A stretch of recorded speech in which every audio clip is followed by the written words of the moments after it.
بنیادی طور پہ انسان کے ساتھ دو دشمن لگے ہوئے ہیں، ایک دشمن انسان کا باہر سے، ایک دشمن انسان کا اندر سے۔ باہر کے دشمن کا نام شیطان ہے اور اندر کے دشمن کا نام نفس ہے۔ باہر سے شیطان فورس کرتا ہے اور اندر سے دشمن جو نفس ہے وہ فورس کرتا ہے۔ یہ دونوں شر کی قوتیں ہیں، برائی کی قوتیں ہیں۔ یہ دونوں وہ فورسز ہیں جو اینٹی تقوی ہے، اینٹی خیر ہے۔ یہ خیر سے روکتی ہیں اور تقوی سے روکتی ہیں۔ رمضان المبارک کا مہینہ جس وقت آتا ہے تو اللہ تبارک و تعالیٰ جو باہر کا دشمن ہے سرکش شیطان، اس کو پابند سلاسل کر دیتے ہیں۔ اندر کا جو شیطان ہے اس کے لیے اللہ نے روزہ رکھ دیا۔ شیطان قید ہو گیا تو انسان کی جو سمجھیں کہ ڈبل لڑائی تھی وہ سنگل ہو گئی، کہ باہر کا دشمن تو قید ہو گیا، اب صرف اندر کا دشمن ہے۔ اس اندر کے دشمن کو قابو پانے کے لیے، اس پر تسلط اور غلبہ حاصل کرنے کے لیے اللہ رب العزت نے روزہ ہمیں دے دیا کہ روزہ رکھو۔ تو روزے کی برکت سے انسان جو ہے اندر کے دشمن پر بھی قابو پا لیتا ہے۔ یہ دونوں اینٹی فورسز ہیں، اس لیے اللہ نے فرمایا لعلکم تتقون، یہ روزہ تمہارے اوپر اس لیے فرض کیا گیا تاکہ تم تقوی حاصل کرو۔ تو اگر روزے کو صحیح آداب اور اس کی جتنی بھی شرائط ہیں ان کا لحاظ رکھ کے اگر روزہ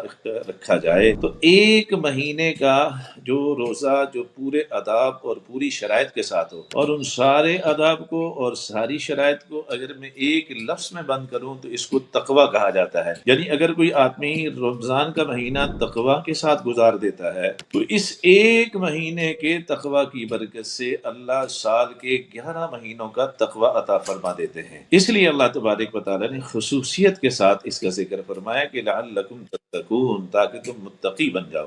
سوشل میڈیا پر سب سے قدیم اور سب سے ریلائبل برانڈ درس قرآن .com